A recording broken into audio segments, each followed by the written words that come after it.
نحمده ونصلي على رسوله الكريم أما بعد فأعوذ بالله من الشيطان الرجيم بسم الله الرحمن الرحيم وممن حولكم من الأعراب منافقون ومن أهل المدينة مرضوا على النفاق لا تعلمهم نحن نعلمهم سنعذبهم مرتين ثم يردون إلى عذاب عظيم وآخرون اعترفوا بذنوبهم خلطوا عملا صالحا وآخر سيئا عسى الله أن يتوب عليهم إن الله غفور رحيم خذ من أموالهم صدقة تطهرهم وتزكيهم بها وصل عليهم إن صلاتك سكن لهم والله سميع عليم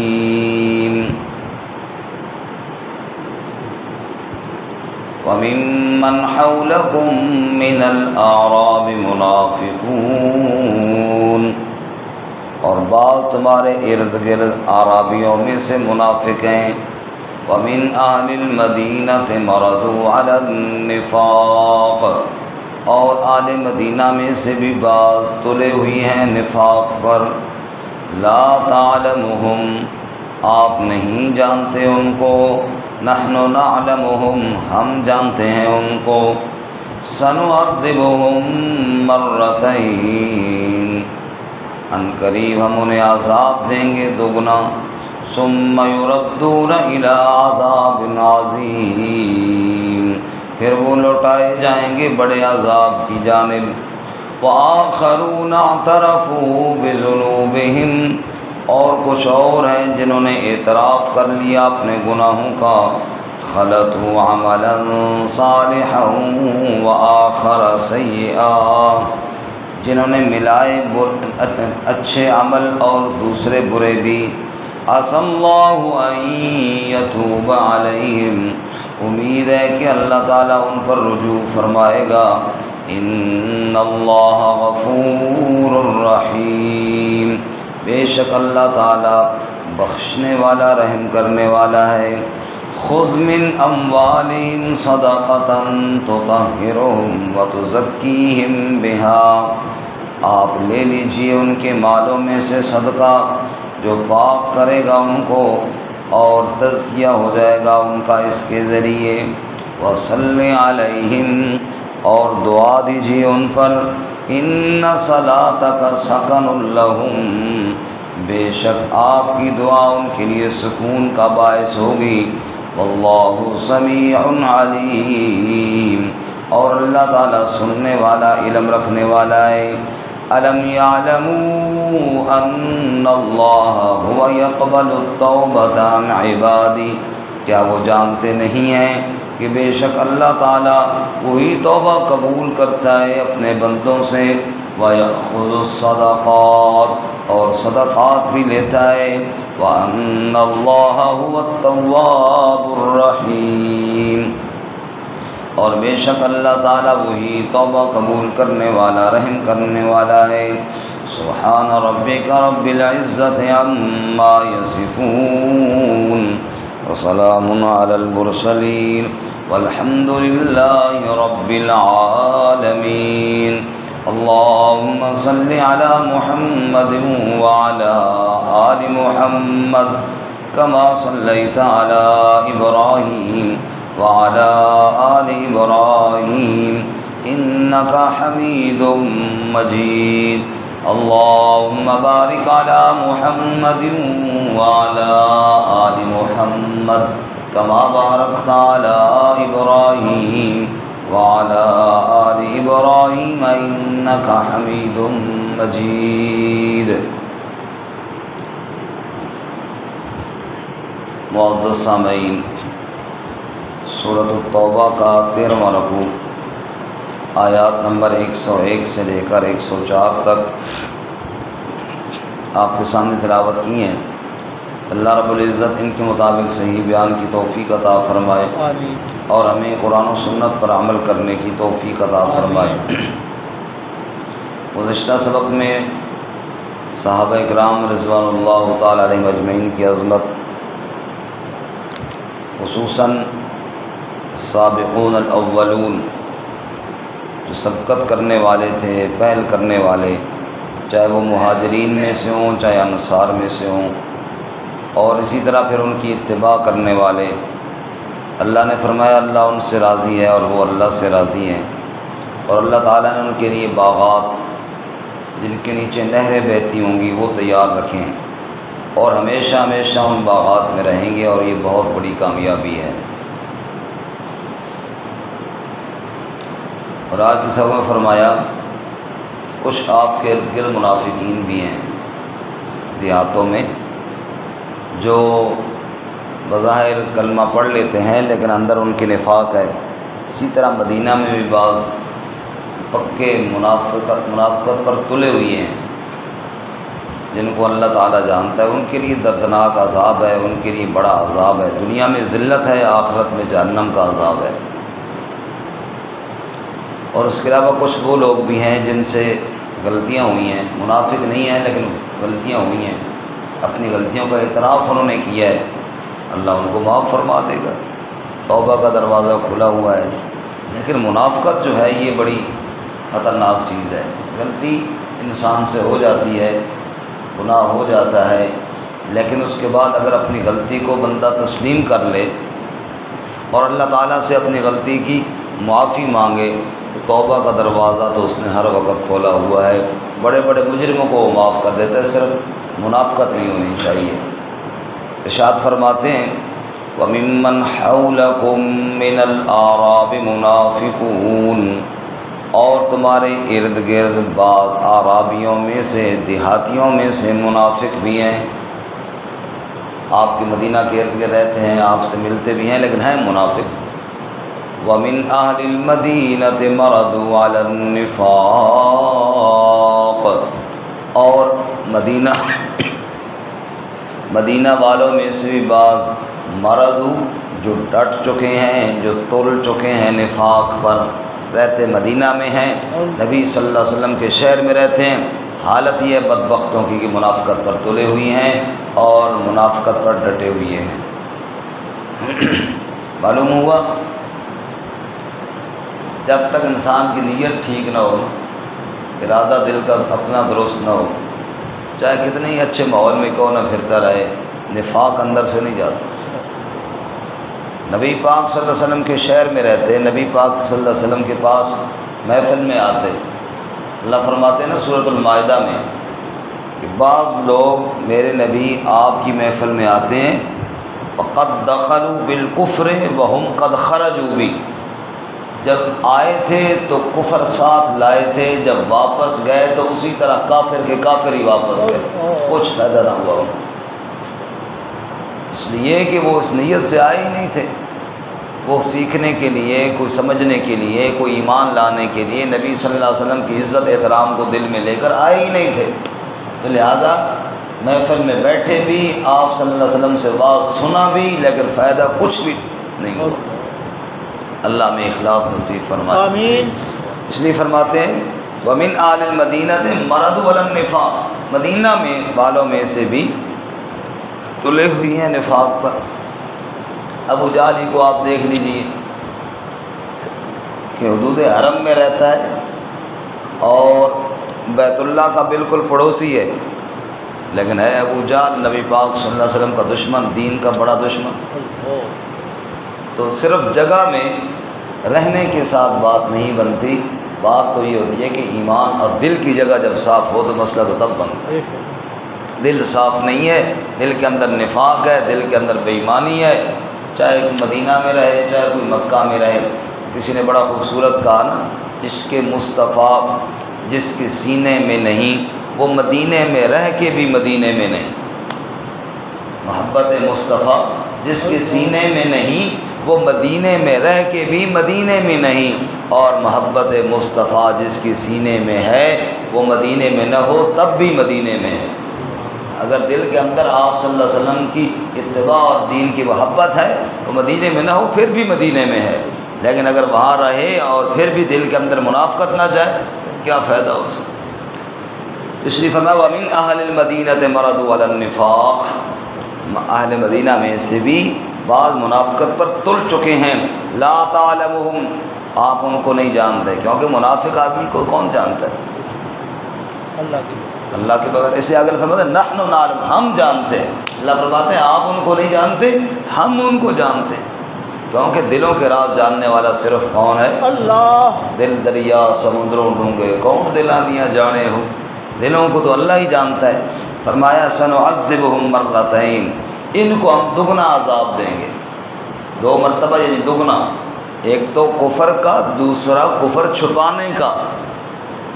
منافقین کفار سے زیادہ خطرناک ہیں، کیونکہ کافر علی الاعلان کافر تو ہے نا، پتہ تو ہے کہ یار یہ دشمن ہے، اور یہ منافق وہ بے ایمان ہے جو صفوں میں گھسا ہوا ہے، ساتھ بیٹھتا ہے اور کرتا منافقت ہے، اور یہاں سے راز لے کر کافر تک پہنچاتا ہے۔ فرمایا سنعذبهم مرتين، دگنا عذاب ان کو ملے گا، ثم يردون الى عذاب عظیم، پھر وہ سخت عذاب کی طرف یعنی جہنم کے عذاب کی طرف لوٹائے جائیں گے۔ اللہ ہماری حفاظت فرمائے۔ اس میں ایک اور بات بھی ہے کہ سارے لوگ برابر نہیں ہوتے، سارے لوگ برابر نہیں ہوتے۔ مدینہ منورہ میں رہنے والوں میں منافق بھی ہیں، صحابہ کرام بھی ہیں، ایسی بات ادھر ادھر لوگوں میں رہنے والے ایک آدمی رہتا ہے، ایسے ملک میں ہے جہاں کافر ہیں لیکن وہ مومن ہے پکا، یہ کہہ دینا کہ فلاں علاقے والے درست نہیں، یہ بھی درست نہیں ہے۔ جیسے کوفہ والوں کے بارے میں مشہور، کوفی لا یوفی، کہ کوفی وہ ہوتے جو وفا نہیں کرتے، اور امام اعظم ابو حنیفہ رحمۃ اللہ علیہ وہ بھی کوفے کے ہیں، سمجھ آئی؟ کوفے والوں کے بارے میں بڑا مشہور ہے جملہ، کوفی لا یوفی، کوفی وہ ہوتا ہے جو وفا نہیں کرتا، اس میں کوئی شک نہیں۔ حضرت امام حسین رضی اللہ تعالیٰ عنہ کے ساتھ کوفیوں نے کیا کیا اس میں تو کوئی شک نہیں، لیکن اسی کوفہ میں حضرت امام حنیفہ رحمۃ اللہ علیہ تھے، حضرت علی المرتضیٰ رضی اللہ تعالیٰ عنہ نے مرکز وہاں تھا، اس لیے سب کو ایک ہی بھاؤ میں تولنا یہ درست نہیں۔ بلکہ ایک بڑا عجیب واقعہ بھی ہے، امام حنیفہ رحمۃ اللہ علیہ ایک دفعہ مدینہ تشریف لائے، تو وہاں کوئی بزرگ تھے جو پڑھا رہے تھے، واعظ فرما رہے تھے، امام صاحب بھی وہاں تشریف لے گئے،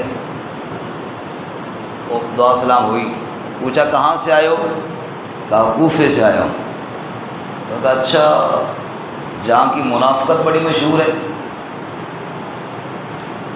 تو امام صاحب تو صاحب علم آدمی تھے نا، انہوں نے آگے سے یہ عہد پڑھی وَمِنْ أَهْلِ الْمَدِينَةِ مَرَضُوا عَلَى النِّفَاقِ، قرآن میں تو مدینہ والوں کی منافقت کا تذکرہ ہے، تم مجھے کہہ رہے ہو کہ کوفے والوں کی منافقت مشہور ہے؟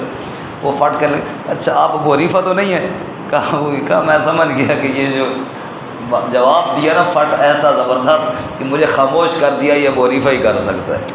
میں یہ عرض کر رہا ہوں کہ ہر علاقے میں اچھے بھی ہوتے ہیں اور برے بھی ہوتے ہیں۔ اب مدینہ منورہ جیسی مقدس جگہ جس کے بارے میں میرے نبی صلی اللہ علیہ وسلم نے دعائیں فرمائیں، اور آپ صلی اللہ علیہ وسلم فرمایا اللہ میں مدینہ کو حرم قرار دیتا ہوں، اس لیے حرمین کہتے ہیں، 2 حرم، ایک مکہ والا حرم اور ایک مدینہ والا حرم، لیکن اس کے اندر بھی منافقین رہتے تھے، مکہ والے حرم میں بھی رہتے تھے کفار اور بے ایمان، تو اس لیے فرمایا ان کو دگنا عذاب ملے گا، اتنی مقدس جگہ میں رہتے ہوئے اور اتنے اچھے ماحول میں رہتے ہوئے پھر بھی کفر کرتے ہیں۔ فرمایا ثم یردون الی عذاب عظیم۔ اور اگلی آیت میں ان صحابہ کا ذکر ہے جن سے غلطی ہوئی لیکن انہوں نے اپنی غلطیوں کا اعتراف کیا، چونکہ وہ منافق نہیں تھے، جیسا کہ ابو لبابہ اور چند صحابہ جو رہ گئے جہاد سے، تو انہوں نے اپنے آپ کو مسجد نبوی کے ستونوں کے ساتھ بندھوا دیا، انہوں نے کہا جاؤ ہمیں مسجد نبی کے ستونوں کے ساتھ رسیوں سے باندھ دو، اور نبی پاک صلی اللہ علیہ وسلم ہمیں کھولیں گے تو ٹھیک ہے، ورنہ ہم ادھر ہی باندھے ہوئے مر جائیں گے۔ اللہ تعالیٰ کے سامنے توبہ کر، ہم سے غلطی ہو گئی ہے۔ اللہ فرماتے جو اپنی غلطی کا اعتراف کر لے بس، اللہ تعالیٰ تو دلوں کے راز جانتے ہیں، دلوں کے حالات جانتے ہیں، جو مخلص ہو کر اپنی غلطی مان لے رب کہتا ہے میں نے اس کو معاف کر دی بس۔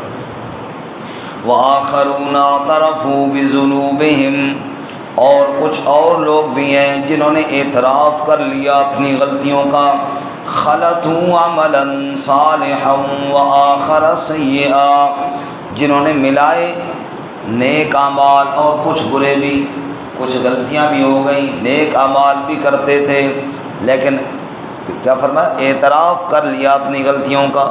جو بندہ غلطی مان لے نا بس پھر اس کو توبہ کی توفیق بھی ہوتی ہے۔ مسئلہ تب ہوتا ہے جب بندہ غلطی نہ مانے، وہ جی میں نے تو قصور ہی کوئی نہیں، نماز کیوں نہیں پڑھی، وہ جی میں تو کبھی چھوڑی نہیں، جی مسئلہ یہ بن گیا تھا کہ کوئی مہمان آ گئے، اسی غلطی کو مان ہی نہیں رہا۔ جو غلطی کو مانے گا نہیں وہ توبہ کہاں کرے گا؟ توبہ وہ کرتا ہے جو کہتا ہے کہ مجھ سے غلطی ہوئی ہے۔ اللہ ہمیں اپنی غلطیوں کا اعتراف کرنے کی توفیق عطا فرمائے۔ اس لیے علماء کہہ رہے ہیں عذر گناہ بدتر از گناہ، گناہ کا بہانہ بنانا یہ گناہ سے بھی بڑا گناہ ہے۔ یہ مت سمجھو کہ بہانے اللہ کے ہاں چل جائیں گے اور میں بخشا جاؤں گا، نہیں، اللہ کے ہاں غلطی کا اعتراف کر کے توبہ کی جائے گی تب بخشے جائیں گے۔ اگر اپنی غلطی کو ماننے کی بجائے اس پر دلائل دیے جائیں پھر کوئی بخشش نہیں۔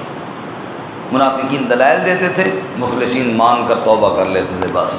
وآخرون اعترفوا بذنوبہم، کچھ دوسرے وہ ہیں جنہوں نے اعتراف کیا اپنی غلطیوں کا، خلطوا عملا صالحا وآخر سیئا، جنہوں نے ملائے نیک اعمال اور کچھ برے بھی۔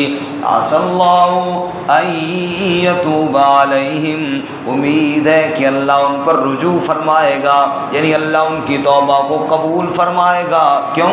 ان اللہ غفور رحیم، بے شک اللہ تعالیٰ بخشنے والا، رحم کرنے والا ہے، توبہ کو قبول کرنے والا، اپنے بندوں کے گناہوں کو معاف کرنے والا کون ہے؟ اللہ۔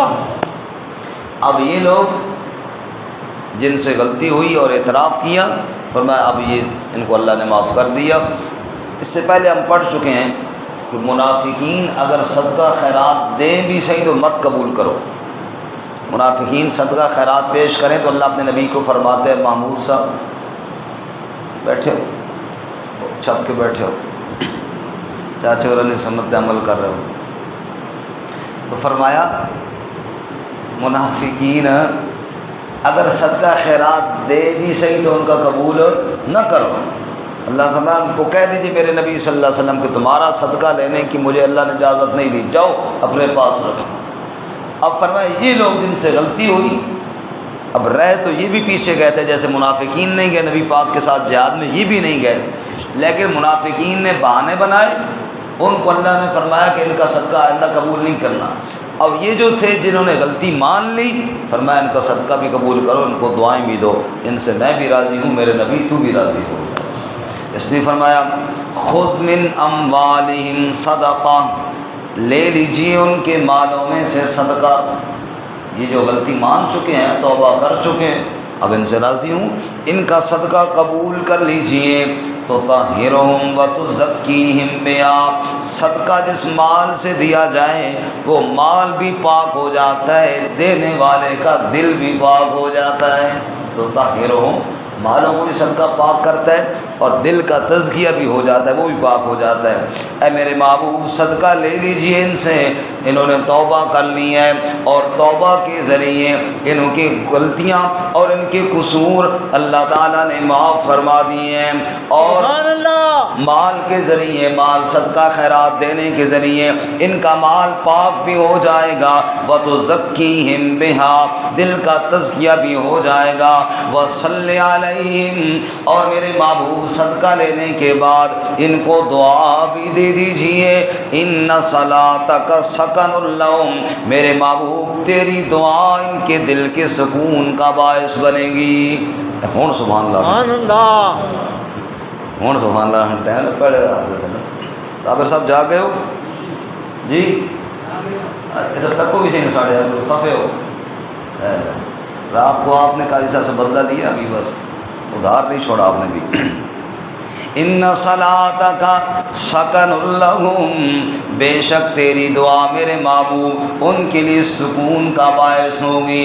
واللہ سمیع علیم، اور اللہ دعاؤں کو سننے والا، حالات کو جاننے والا ہے۔ سب کی دعاؤں کو سننے والا کون؟ سب کے دلوں کے حالات کو جاننے والا بھی کون؟ الم یعلموا، کیا وہ جانتے نہیں ہیں؟ ان اللہ هو یقبل التوبۃ عن عبادہ، بے شک اللہ وہی توبہ قبول کرتا ہے اپنے بندوں کی۔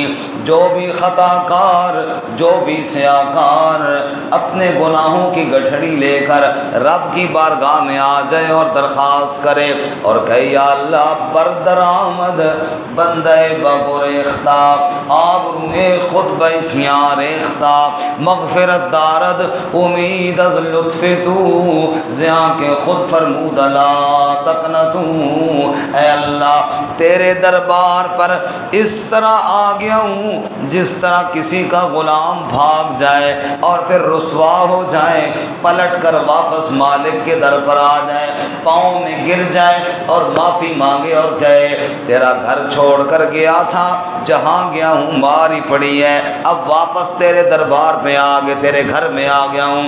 بردرآمد بندے بگریختہ، جیسے کسی کا بھاگا ہوا غلام واپس اپنے مالک کے قدموں میں گر جائے وہ معاف کر دیتا ہے۔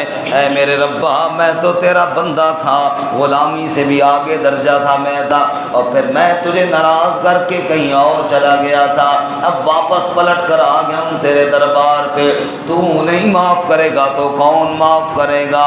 مغفرت دارد امید از لطف تو ہو، تیرے کرم کی امید لے کر آیا ہوں، زیاں کے خود فرمودہ لا تقنطوں، اس لیے کہ تو نے خود فرمایا ہے میری رحمت سے مایوس نہیں ہونا۔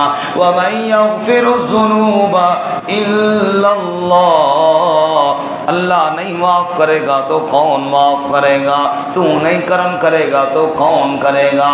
اے اللہ اگر صرف نیک لوگ ہی تجھ سے مانگتے ہیں پھر گناہگار کس سے مانگیں گے؟ تو صرف نیک لوگوں کا رب نہیں، تو گناہگاروں کا بھی رب ہے، تو اپنے بندوں کی فریادوں کو سننے والا ہے، خطا کار کو درگزر کرنے والا ہے۔ اس لیے اللہ فرماتے ہیں الم یعلموا ان اللہ هو یقبل التوبۃ عن عبادہ، تو جانتے نہیں ہیں وہ کہ بے شک اللہ ہی اپنے بندوں کی توبہ کو قبول کرنے والا ہے۔ سبحان اللہ۔ وَيَأْخُذُ الصَّدَقَاتِ، اور اپنے بندوں کے صدقات کو قبول کرنے والا بھی اللہ ہی ہے۔ وَأَنَّ اللَّهَ هُوَ التَّوَّابُ الرَّحِيمُ، اور بے شک اللہ تعالیٰ وہی توبہ قبول کرنے والا، وہی رحم کرنے والا ہے۔ سب کی توبہ قبول کرنے والا بھی اللہ اور اپنے بندوں پر رحم کرنے والا بھی اللہ۔ اللہ تعالیٰ نے اپنے دربار میں اخلاص کے ساتھ سچی گناہوں سے توبہ کی توفیق عطا فرمائے۔ ترجمہ دوبارہ سنیے۔ وَمِمَّنْ حَوْلَكُمْ مِنَ الْأَعْرَابِ مُنَافِقُونَ، اور کچھ آپ کے ارد گرد منافقین بھی ہیں اعرابیوں میں سے۔ وَمِنْ أَهْلِ الْمَدِينَةِ، اور مدینہ والوں میں سے۔ مَرَضُوا عَلَى النِّفَاقِ، وہ تلے ہوئی ہیں نفاق پر۔ لَا تَعْلَمُهُمْ، آپ نہیں جانتے ان کو۔ نَحْنُ نَعْلَمُهُمْ، ہم جانتے ہیں ان کو۔ سَنُعَذِّبُهُمْ مَرَّتَيْنِ، ان قریب ہم انہیں عذاب دیں گے 2 مرتبہ یعنی دگنا۔ ثم يردون الى عذاب عظیم، پھر وہ لوٹائے جائیں گے بڑے عذاب کی طرف۔ وآخرون اعترفوا بذنوبهم، اور کچھ دوسرے جنہوں نے اعتراف کر لیا اپنے گناہوں کا۔ خلطوا عملا صالحا، جنہوں نے ملا دیے نیک اعمال۔ وآخر سیئا، اور کچھ دوسرے برے بھی۔ عسى اللہ ان یتوب علیہم، امید ہے کہ اللہ رجوع فرمائے گا ان پر۔ ان اللہ غفور الرحیم، بے شک اللہ تعالی بخشنے والا رحم کرنے والا ہے۔ خذ من اموالہم صدقۃ تطہرہم، آپ لے لیجیے ان کے مالوں میں سے صدقہ پاک کرے گا ان کو، وتزکیہم بہا، اور تزکیہ بھی ہو جائے گا ان کا اس کے ذریعے، وصلی علیہم، اور دعا بھی دیجیے ان پر، ان صلاتک سکن لہم، بے شک آپ کی دعا ان کے لیے سکون کا باعث ہوگی، واللہ سمیع علیم، اور اللہ تعالیٰ سننے والا جاننے والا ہے۔ الم یعلموا، کیا وہ جانتے نہیں ہیں، ان اللہ هو یقبل التوبۃ عن عبادی، بے شک اللہ تعالیٰ وہی قبول کرتا ہے توبہ کو اپنے بندوں سے، ویأخذ الصدقات، اور وہی صدقات بھی لیتا ہے، وان اللہ هو التواب الرحیم، اور بے شک اللہ وہی توبہ قبول کرنے والا رحم کرنے والا ہے۔